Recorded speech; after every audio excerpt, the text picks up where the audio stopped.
মাংস রান্না করার জন্য আমি প্রথমে দারচিনি, এলাচ, লবঙ্গ ভেজে নেব। এখানে হালকা জিরা দিয়ে দেব, চিকন জিরা।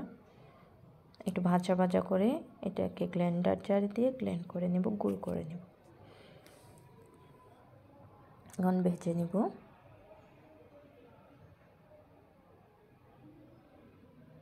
মাংসের মধ্যে এই স্পাইসিটা যখন ইউজ করা হয় লাস্ট পর্যায়ে মাংসের ফ্লেভারটা ডিফারেন্ট হয়ে যায়, খুব সুন্দর একটা ফ্লেভার আসে। এখন আমি তেল দিয়ে নিব।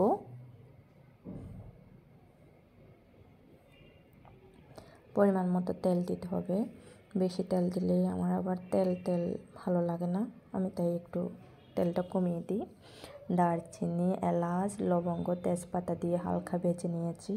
পেঁয়াজ কুচি দিয়েছি, একটু লবণ অ্যাড করেছি যাতে পেঁয়াজ কুচি তাড়াতাড়ি হয়ে যায়। ব্রাউন কালার হওয়ার পরে রসুন দিয়েছি প্রথমে, তারপর আদা দিচ্ছি।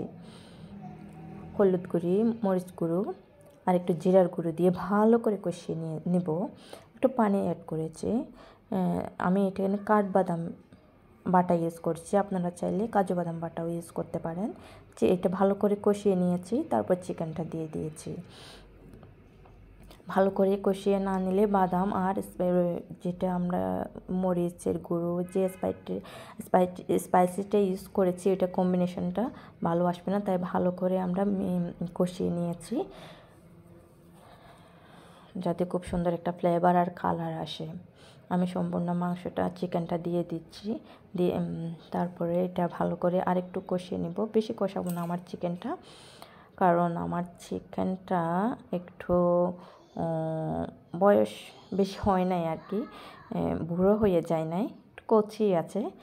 বেশি কষালে এটা নরম হয়ে যাবে, খেতে ভালো লাগবে না।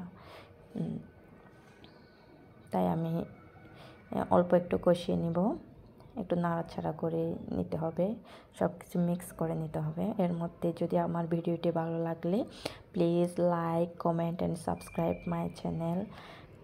এখন আমি পানি দিয়ে দিব পরিমাণ মতো, বেশি পানি দিব না, কারণ বেশি পাতলা হলে পোলাওয়ের সাথে খেতে ভালো লাগে না। আমি এই রেসিপিটা পোলাওয়ের সাথে করব, কারণ আমি আজকে পোলাও করেছি, তাই এটা পোলাওর সাথে বা সাদা ভাতের সাথে খেতে খুবই ভালো লাগে। ডিফারেন্ট একটা ফ্লেভারে, ডিফারেন্ট একটা স্বাদে, এভাবে করে দেখবেন অনেক ভালো লাগবে। এখন আমি আগে থেকেই বেজে রেখেছিলাম আলু, আমি একটু ভেজেই আলুটা দিই, কারণ ভেজে আলুটা দিলেই অনেক সুন্দর একটা ভালো লাগে, আলুটা খেতে ভালো লাগে।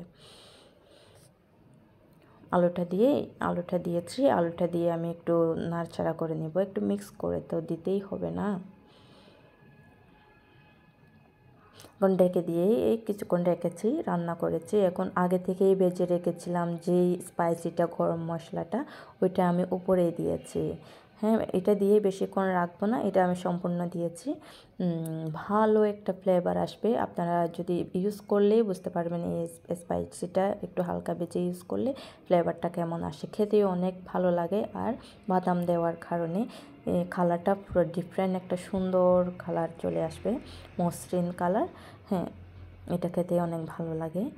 হয়ে গিয়েছে, এটা গরম গরম সাদা ভাতের সাথে বা পোলাওর সাথে সার্ভ করে দেবেন, অনেক সুন্দর একটা ফ্লেভার আর খেতে ভালো লাগছে।